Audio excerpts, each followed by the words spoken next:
So this is our new Shadow Primer High Viscosity Spray Gun. And today we're going to go over how to fit our SNAP2 adapter onto the spray gun.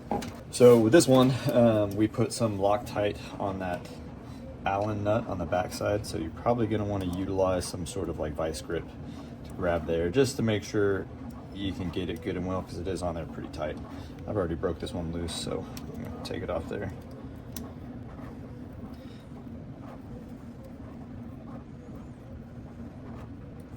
You're just going to pull this barrel nut out like that. Set your trigger aside. Now you are going to replace this barrel nut with a different barrel nut that comes with the kit.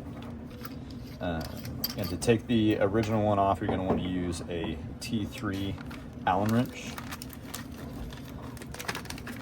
And your SNAP2 adapter for this kit is going to come with the SNAP2 adapter, 2 screws, 1 screw for the barrel nut, and this washer right here. I'll show you how to install all that stuff. There's one of the screws. So first things first, go ahead and slide this over the nozzle like such. There's a little lip on this that you want to like lip in right here on that last threaded area just before the gun body. And so you should feel it kind of give you some resistance, and then pull back up and let it catch there. And then I like to put the air cap back on just to make sure that it's in the proper place, and it is. All right, so now what you're gonna wanna do is you're gonna wanna put in your trigger real quick.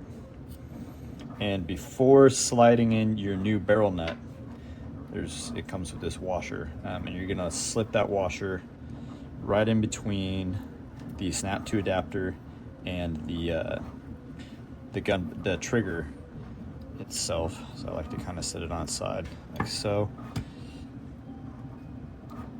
and work that barrel nut in there.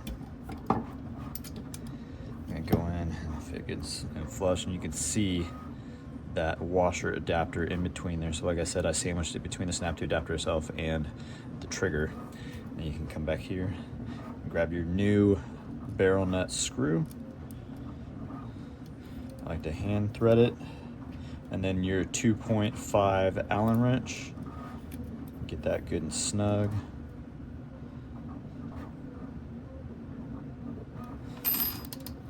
Just like so. And then the last thing you're gonna wanna do is you're gonna take one of those plastic threaded screws, and recommend doing it by hand. That's pretty good right then. And then you are good to go.